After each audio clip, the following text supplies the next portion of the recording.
Hello दोस्तों, मैं सुहेंद्र कुमार पटेल आप सभी का आपके अपने YouTube चैनल एसकेपी क्लासेस में स्वागत करता हूं। हमारी लाइट प्रकाश की श्रृंखला चल रही है। उसी प्रकाश की श्रृंखला में आगे बढ़ते हुए अपन एक नए टॉपिक की तरफ आगे बढ़ते हैं, जिसे सामान्यतः आप अलग अलग हो सकता है, अलग अलग जगह, जैसे माइक्रोबायोलॉजी से जो कर रहे हैं माइक्रोबायोलॉजी वाले पढ़ते होंगे, बायोटेक वाले भी पढ़ते होंगे, लेकिन इस टॉपिक को अपन प्रकाश या लाइट से रिलेट करके पढ़ेंगे और हम नए टॉपिक की शुरुआत करेंगे, जो कि हमारा टॉपिक है माइक्रोस्कोप। माइक्रोस्कोप जो है किसी के लिए भी नया नहीं है, सभी इसे पहचानते हो। हिंदी में इसे अपन क्या कहते हैं? सूक्ष्मदर्शी। तो काफी कुछ तो नाम से ही स्पष्ट हो गया। अब यदि अपन माइक्रोस्कोप की बात करें तो ये जो माइक्रोस्कोप है ये ग्रीक टर्म है। अपन माइक्रोस्कोप जो बोल रहे हैं ना डेली लाइफ में, ये एक ग्रीक टर्म है, ग्रीक भाषा का शब्द है। दो शब्दों से मिलकर बना है। पहला है माइक्रो और दूसरा जो है वो क्या है? स्कोप। तो माइक्रो का मतलब तो आपको पता है, आप बहुत सारे टर्म में पढ़ते हो। माइक्रो का मतलब होता है स्मॉल या छोटा, और स्कोप का मतलब होता है टू लुक। तो ऐसी कोई डिवाइस या ऐसा यंत्र जिसकी मदद से हम बहुत छोटी छोटी वस्तुओं को देख सकते हैं, उसे कहा जाता है माइक्रोस्कोप, है ना। मान लो आपके पास कोई सरफेस है, कोई सतह है, वहां पर अपन को देखना है कि किस प्रकार के पार्टिकल्स से कण है। मान लो आपके पास कोई सब्सटेंस है, उसमें देखना है किस टाइप के एटम है। या मान लो आपको स्टडी करना है कि सेल कैसे दिखती है, बैक्टीरिया, फंगस, वायरस कैसे दिखते हैं। तो इन सभी के लिए हमें उपयोग करना होगा माइक्रोस्कोप। माइक्रोस्कोप की सबसे बड़ी जो क्रांति है वो यही तो है। पहले के समय में जब व्यक्ति बीमार हो जाता था, उसे बैक्टीरिया, फंगस, वायरस से डिसीज हो जाती थी, तो लोग समझ नहीं पाते थे।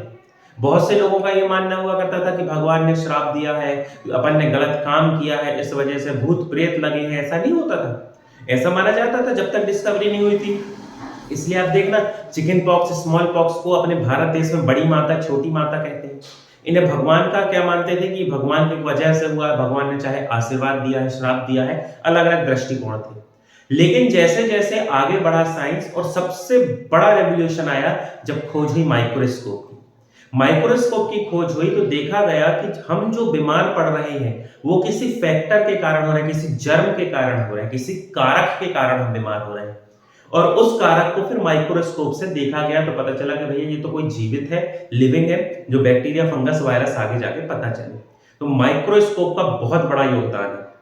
उसी की वजह से अपन डीएनए, आरएनए, उनके स्ट्रक्चर को पहचान पा रहे हैं। उसी की वजह से वैक्सीन बन पा रही है।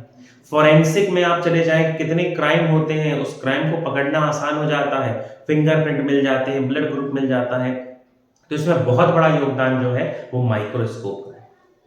अब यदि अपन बात करते हैं माइक्रोस्कोप की, तो इस माइक्रोस्कोप के लिए आप एक टर्म सुनेंगे जिसे कहते हैं माइक्रोस्कोपी। कंफ्यूज नहीं हो जाना माइक्रोस्कोप या माइक्रोस्कोपी से। माइक्रोस्कोप एक डिवाइस है। माइक्रोस्कोप जो है वो एक डिवाइस या यंत्र का नाम है, जबकि माइक्रोस्कोपी का मतलब होता है, माइक्रोस्कोपी एक टेक्नोलॉजी, ऐसी टेक्नोलॉजी जिसकी वजह से हम स्मॉल थिंग्स या जो स्मॉल पार्टिकल्स हैं उन्हें देख पा रहे हैं। वो हमारे लिए विजिबल है, हम उनको देख पा रहे हैं, उनकी स्टडी कर पा रहे हैं। तो जब हम उनकी स्टडी कर रहे हैं तो उस ब्रांच को, उस शाखा को कहते हैं माइक्रोस्कोपी। और माइक्रोस्कोप डिवाइस है, यंत्र है, जिसकी मदद से ये सब हम कर पा रहे हैं। तो आपसे एक क्वेश्चन यहां पर ये पूछा जाएगा, father of microscopy, father of microscopy. इस कंडीशन में आपका आंसर, आप ऐसे दिमाग लगाएं तो बता सकते हैं, लेकिन चलो मैं आपको आंसर बता देता हूं, एंटोनी वैन ल्यूवेनहॉक। ये टर्म अपन पढ़ते आए हैं जब अपन ने बिल्कुल साइंस में बायोलॉजी की शुरुआत की थी, और बायोलॉजी में जब सेल पढ़ा था तो वहां पर अपन ने देखा था कि सबसे पहले लिविंग सेल या जीवित कोशिका की खोज जिस साइंटिस्ट ने की है उनका नाम क्या है, Leeuwenhoek.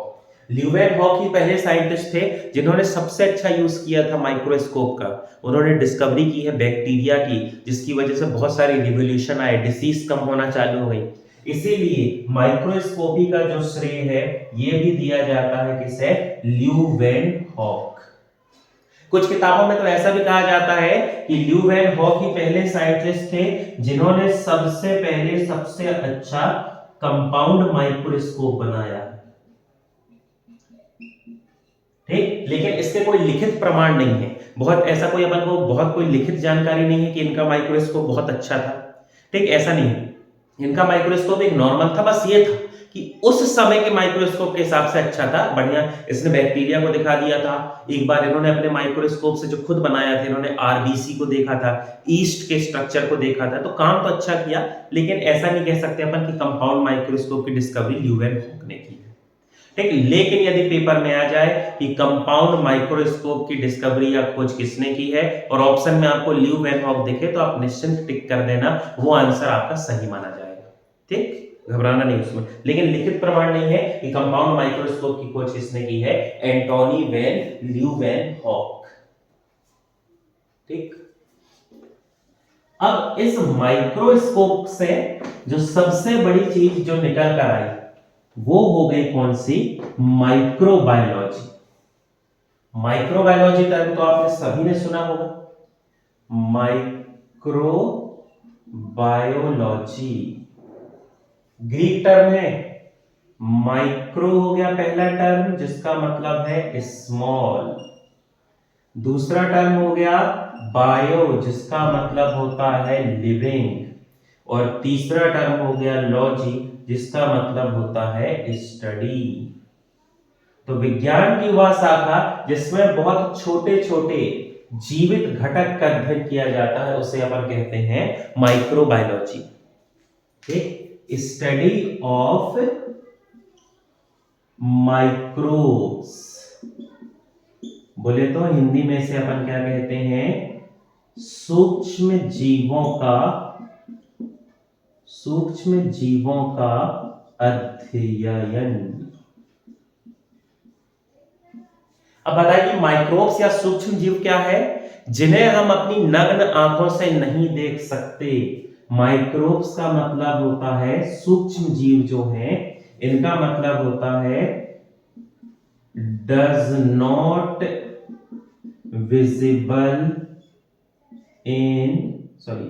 Visible bye naked eyes, है ना, अपनी अपन नग्न आंखों से नहीं देख। ऐसा नहीं हुआ कि आप ऐसे हाथ में देखे अपने और कह दो अरे यहाँ पर बैक्टीरिया है, जबकि बैक्टीरिया है अपने हाथ पर, आपको माइक्रोस्कोप लगेगा। तो जिसे हम नेकेड आईज से नहीं देख सकते उसे कहते हैं माइक्रोब्स या सूक्ष्म जीव, और उन्हें जिस साइंस की जिस ब्रांच में पढ़ते हैं उसको कहते हैं माइक्रोबायोलॉजी। और माइक्रोबायोलॉजी सफल हो पाई क्योंकि डिस्कवरी हुई है किसकी, माइक्रोस्कोप की। ठीक, अब यहां पर बात निकली है तो याद रखना, father of microbiology, father of microbiology, सूक्ष्म जीव विज्ञान के जनक। तो यहां पर भी आपका आंसर क्या हो जाएगा, एंटोनी वैन ल्यूवेनहॉक। ल्यूवेनहॉक ने सबसे पहले लिविंग सेल जीवित कोशिका की खोज की थी। आगे चल के उस लिविंग सेल को नाम दे दिया गया, एक साइंटिस्ट थे एहरेनबर्ग, उनके द्वारा उसे बैक्टीरिया नाम दे दिया गया। तो अपन क्या कहेंगे कि बैक्टीरिया की खोज भी किसने की है, ल्यूवेनहॉक ने। और जब बैक्टीरिया की खोज की है तो बैक्टीरिया जो है पहला माइक्रोब्स था, पहला सूक्ष्म जीव था जो ढूंढा गया था। अब जब ये पहला सूक्ष्म जीव है जो ढूंढा गया था, इसीलिए फादर ऑफ माइक्रोबायोलॉजी भी हम किन्हें कहेंगे, ल्यूवेनहॉक। ठीक, तो ये जो है एक बड़ी क्रांति है माइक्रोस्कोप के लिए, इसलिए इसको अपन ने थोड़ा सा रिलेट करके पढ़ा है ना। यहाँ ऐसा नहीं है अपन माइक्रोबायोलॉजी पढ़ेंगे, ऐसा बिल्कुल नहीं है, बस थोड़ा सा उससे रिलेट करने की अपन ने कोशिश की। तो यहां पर अपन कह सकते हैं माइक्रोस्कोप क्या है, microscope is a device which is used to examine object that are too small to be seen by naked eyes, है है ना। ऐसे पार्टिकल्स, ऐसी कोई भी ऑब्जेक्ट जो नेकेड आइज से, नग्न आंखों से देखने में बहुत छोटे हैं, उनकी यदि हमें स्टडी करना है तो उसके लिए हमें उपयोग करना होता है माइक्रोस्कोप। ठीक, अब यदि अपन बात करते हैं तो माइक्रोस्कोप दो प्रकार के होते हैं, two types of microscope. First जो टाइप होता है इसे कहते हैं लाइट माइक्रोस्कोप, लाइट माइक्रोस्कोप। और जो सेकंड है इसे कहते हैं इलेक्ट्रॉन माइक्रोस्कोप।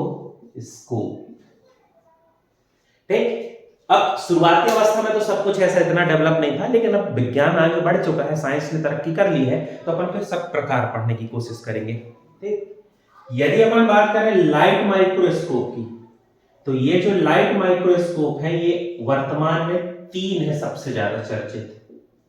एक है सिंपल माइक्रोस्कोप, ठीक, दूसरा प्रकार कहलाता है कंपाउंड माइक्रोस्कोप, और तीसरा प्रकार कहलाता है, इसी से थोड़ा अपडेटेड इसका वर्जन, इसे कहते हैं स्टीरियो माइक्रोस्कोप, स्टीरियो माइक्रोस्कोप। तो ये तीनों जो टाइप हैं, ये टाइप हो जाते हैं किसके, तो ये टाइप होते हैं लाइट माइक्रोस्कोप। सेकंड जो टाइप है माइक्रोस्कोप का, इलेक्ट्रॉन माइक्रोस्कोप। इसमें पहला जो अपन देखते हैं ये है SEM, शॉर्ट फॉर्म आता है फुल फॉर्म होने के लिए, इसीलिए मैं पूछ रहा हूं, बता रहा हूं ऐसा आपको, SEM, इसे कहते हैं स्कैनिंग इलेक्ट्रॉन माइक्रोस्कोप। और दूसरा प्रकार होता है TEM, इसे अपन कहते हैं transmission electron microscope, transmission electron microscope. ये सबसे आधुनिक है, ये जो TEM है ना, ये सबसे अच्छी इमेज दे रहा है। हम जब किसी सरफेस की स्टडी करते हैं, जरूरी नहीं कि वो लिविंग हो, मान लो हमें एटम देखना है, मॉलिक्यूल्स देखना है, पार्टिकल देखना है, तो जब हम उसकी स्टडी करते हैं तो जो उसका सबसे अच्छा हमें डायग्राम मिलता है ना, जो उसका सबसे अच्छा जूम कह लो आप, जो मिलता है, वो जिस माइक्रोस्कोप से अभी के समय में मिल रहा है वो है TEM, transmission electron microscope, SEM scanning electron microscope. क्या होता है, मान लो कोई सरफेस है, वहां पर इलेक्ट्रॉन जाकर टकराते हैं, इलेक्ट्रॉन उस सरफेस में जाकर टकराते हैं और उस ऑब्जेक्ट का 3D इमेज देने की कोशिश करते हैं। उसकी एक 3D इमेज दिखाते हैं कि जैसे मान लो मॉलिक्यूल्स है तो वो गोल उठे हुए दिख जाए, एटम्स गोल गोल दिख जाए उठे हुए। जब उनका 3D इमेज दिखाने की कोई माइक्रोस्कोप कोशिश करता है तो वो होता है SEM। और ये जो TEM है ट्रांसमिशन, ये तो थिन लेयर इसको मिली, यदि कोई ऐसा कि इसको अपन ने थिन लेयर बना दिया, पतली पन्नी जैसी सतह है, तो इसको पेनिट्रेट करके उसको भेद के आर पार हो जाएगा, उसके पास हो जाएगा और इतनी क्लियर इमेज देगा कि जितना भी छोटा से छोटा पार्टिकल है अपन को दिख जाएगा। तो जो सबसे एडवांस वर्तमान समय में है वो है TEM। और जहां से इसकी शुरुआत हुई थी, जहां से सब कुछ आया, उसका श्रेय जाता है सिंपल माइक्रोस्कोप। सिंपल की खोज हुई तब तो लोग धीरे धीरे आगे बढ़े ना, सिंपल ही नहीं पता चलता तो कहानी कैसे आगे बढ़ पाती। ठीक, तो धीरे धीरे करके अपन माइक्रोस्कोप्स को पढ़ने की कोशिश करते हैं। उसमें सबसे पहले अपन शुरुआत करते हैं, तो सबसे पहले अपन पढ़ेंगे इलेक्ट्रॉन माइक्रोस्कोप। ठीक, नहीं सॉरी, सबसे पहले अपन पढ़ेंगे लाइट माइक्रोस्कोप, और लाइट माइक्रोस्कोप में उसमें भी सबसे पहले अपन पढ़ेंगे सिंपल माइक्रोस्कोप। सिंपल माइक्रोस्कोप आपके लिए बहुत दिक्कत वाली बात नहीं है, ये आपने देखा हो। सिंपल माइक्रोस्कोप को समझना है तो आपने मैग्नीफाइंग ग्लास देखा है। मैग्नीफाइंग ग्लास आप देखते हो गए, स्टैंड लगा रहता है, एक लेंस से स्टैंड लगा और ऐसे आगे पीछे करके अपन देख लेते ना।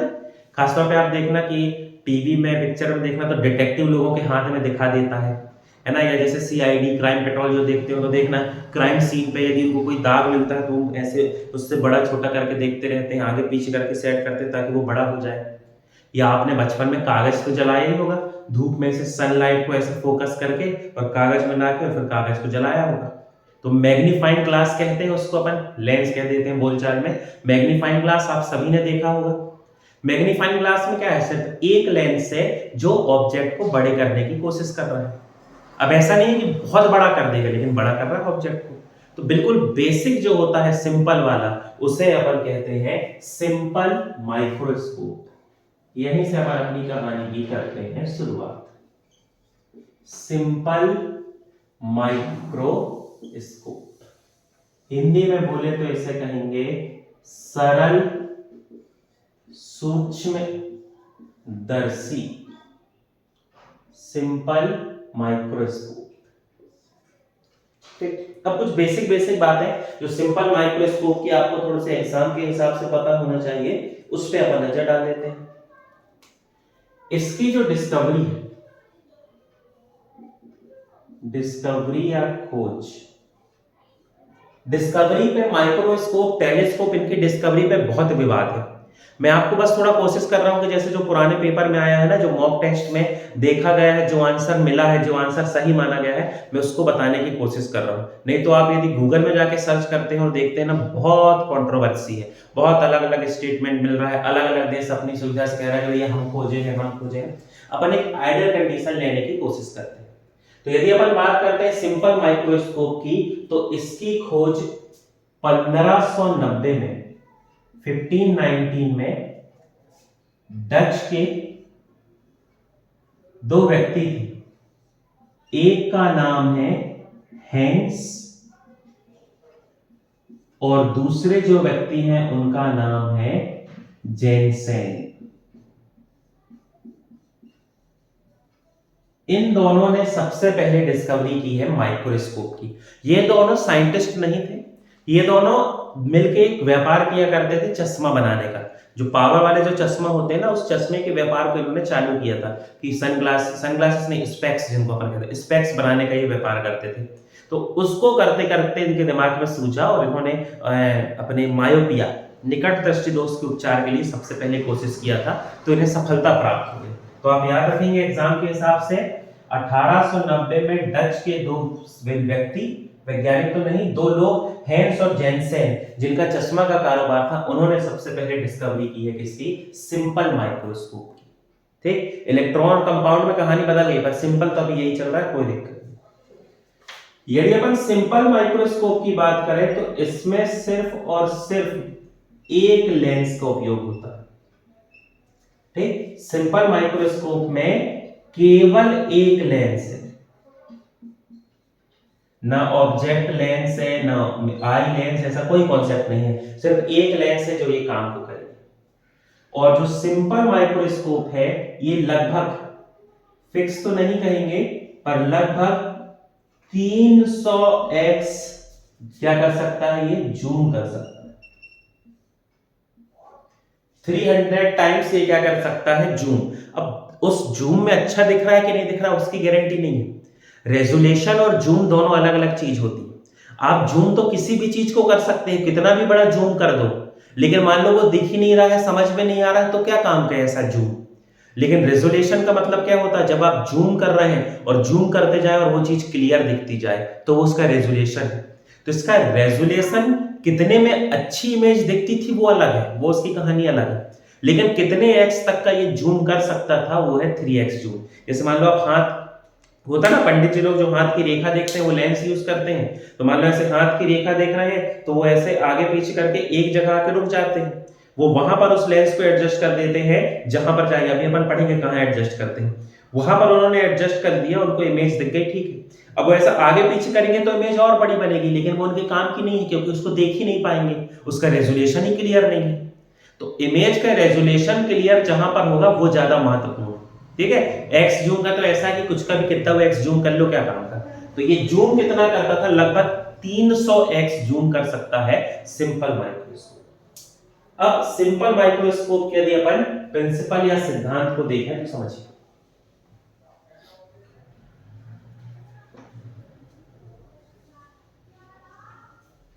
सिंपल माइक्रोस्कोप में सबसे पहली बात तो जिस लेंस का उपयोग किया जाता है वो एक क्या होता है, कॉन्वेक्स लेंस।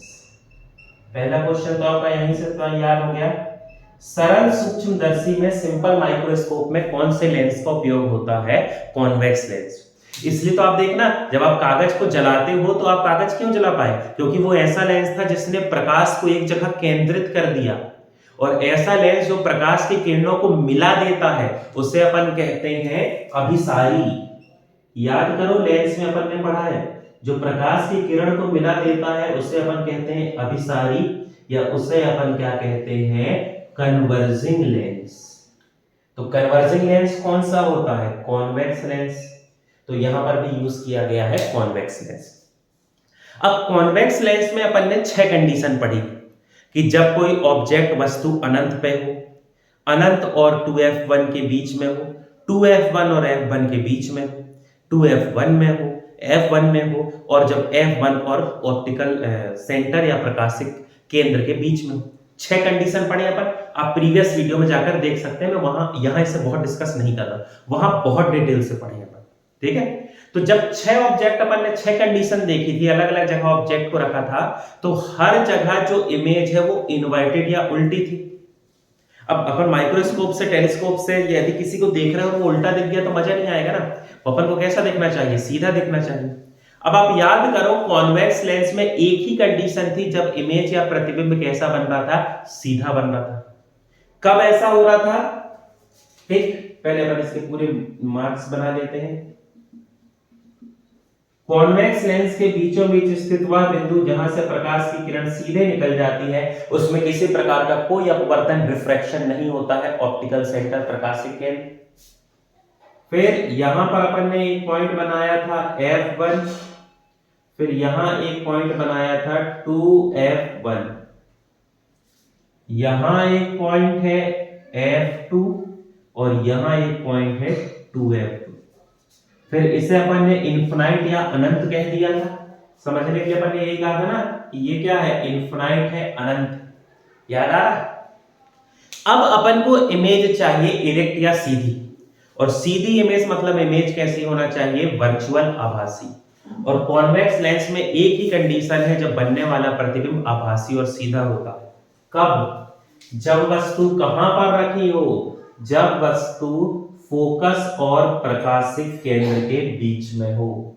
ये हो गया ऑब्जेक्ट, वस्तु ए बी। एक प्रकाश की किरण जो मुख्य अक्ष के पैरेलल या समांतर है, ये रिफ्रैक्शन या अपवर्तन के पश्चात होकर जाएगी फोकस से। ये सब डेफिनेशन पढ़ चुके हैं अपन। एक दूसरे प्रकाश की किरण सीधे सीधे निकल जाएगी कहां, ऑप्टिकल सेंटर, प्रकाशिक केंद्र से। अब ये दोनों प्रकाश की किरण तो फैल रही हैं, तो क्या होगा, इन दोनों को जब अपन काल्पनिक रूप से आगे बढ़ाते हैं, तो आगे बढ़ाने पर ये एक बिंदु में मिलती हुई प्रतीत होती, और मिलने का आभास होता है, इसलिए आभासी प्रतिबिंब होगा। और आभासी प्रतिबिंब हमेशा कैसा होता है, सीधा, a डैश b डैश। ये क्या हो गया, ये इस वस्तु का हो गया प्रतिबिंब। प्रतिबिंब यहां पर किसका फॉर्मेशन हो जाएगा, इमेज का, प्रतिबिंब का। और जब प्रकाश की किरण के मिलने का आभास होता है, तो वहां पर बनने वाला प्रतिबिंब आभासी होता है, जिसे अपन कहते हैं वर्चुअल। आभासी प्रतिबिंब हमेशा कैसा होता है, सीधा। और यहां आप देख सकते हैं, ये जो वस्तु इतनी बड़ी लेकिन प्रतिबिंब इतना बड़ा, तो यहां पर जो प्रतिबिंब है ये क्या होगा, लार्जर देन ऑब्जेक्ट। प्रतिबिंब वस्तु से क्या होगा, बड़ा। आभासी सीधा और वस्तु से बड़ा। तो आपसे अब अगला क्वेश्चन पूछ सकता है कि सिंपल माइक्रोस्कोप में बनने वाली इमेज या प्रतिबिंब की प्रकृति, नेचर क्या होगा। तो सिंपल माइक्रोस्कोप में बनने वाला प्रतिबिंब आभासी, सीधा और वस्तु से बड़ा होता है। फिर सिंपल माइक्रोस्कोप में किस लेंस का उपयोग होता है, कॉन्वेक्स लेंस का उपयोग होता है। तो समझ गए आप, जो अपन ऐसे आगे पीछे करके देखते हैं, जब हाथ से ऐसे लेंस को, तो अपन क्या करते हैं, अपन कोशिश करते हैं कि हम इसको इस प्रकार से सेट कर दें कि जो वस्तु हम देख रहे हैं वो वस्तु हमारे हाथ में जो लेंस है उसके प्रथम फोकस और ऑप्टिकल सेंटर, प्रकाशिक केंद्र के बीच में आ जाए। यदि इन दोनों के बीच में वस्तु आ गई तो उसका प्रतिबिंब बड़ा बन जाएगा, सीधा हो जाएगा और हमें देखना आसान होगा। तो लेंस आगे पीछे करके वस्तु कहां लाना चाहते हैं अपन? फोकस और ऑप्टिकल सेंटर के बीच में। ठीक, मुझे नहीं लग रहा यहां पर कोई दिक्कत होगी, बहुत सिंपल कॉन्सेप्ट है। लेंस अपन पहले पढ़ चुके हैं तो वैसे ही आपको समस्या नहीं होना चाहिए। ठीक, चलिए अब आगे बढ़ते हैं, एक पॉइंट और इसका देखते हैं। यदि हम बात करें सिंपल माइक्रोस्कोप, तो आप इस सिंपल माइक्रोस्कोप का डेली लाइफ में यूजेस कहां पर देख रहे हैं? तो एक यूज तो आप देखते होंगे वॉच मेकर्स के पास। जो घड़ी बनाने वाले होते हैं, वो हाथ घड़ी जब आप बनवाने जाओ तो देखना वो ऐसे चश्मा टाइप पहन लेते हैं, यहाँ गोल रहता है और उसमें वो बदल बदल के लेंस बदलते रहते हैं। तो वो जो ऐसे आंख में वो लगाते हैं ना, वो जो लगा होता है वो लेंस होता है। कौन सा लेंस होता है? कॉन्वेक्स। और उससे वैसे आगे पीछे करके छोटे छोटे पार्टिकल्स घड़ी के देख के स्प्रिंग देख के सुधारते हैं। तो वॉच मेकर्स या घड़ी की मरम्मत करने वाले उपयोग करते हैं किसका? सिंपल माइक्रोस्कोप का। फिर यदि अपन बात करें तो ज्वेलर्स, दूसरे जहां आपको देखने को मिलेंगे वो होते हैं ज्वेलर्स,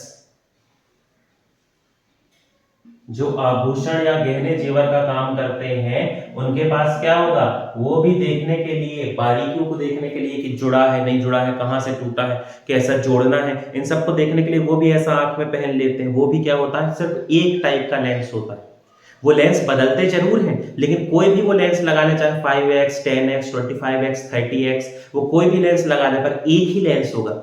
वो जब ऐसे निकालते हैं ना तो वो सांचा खाली हो गया, उसमें कुछ नहीं है, फिर दूसरा लेंस डालते हैं। तो वो अपने हिसाब से देखते हैं कि कैसा देखना उनको। बहुत छोटा देखना तो 30x और नॉर्मल से काम चल जाएगा तो 5x, लेकिन एक ही लेंस होता है, तो सिंपल लेंस होता है। और आपने इसका यूज तो देखा ही होगा अपने स्कूल और कॉलेज में।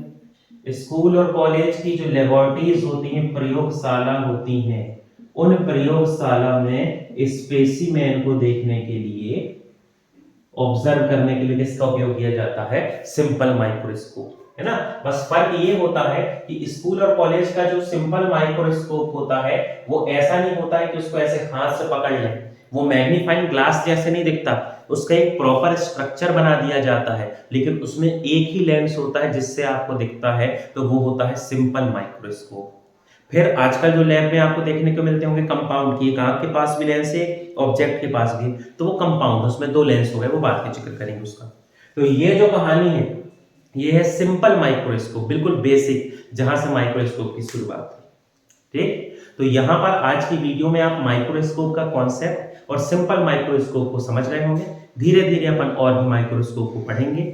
ऐसे ही हमारे चैनल से संबंधित जानकारी के लिए आप हमारे चैनल से जुड़े रहें। बहुत बहुत धन्यवाद।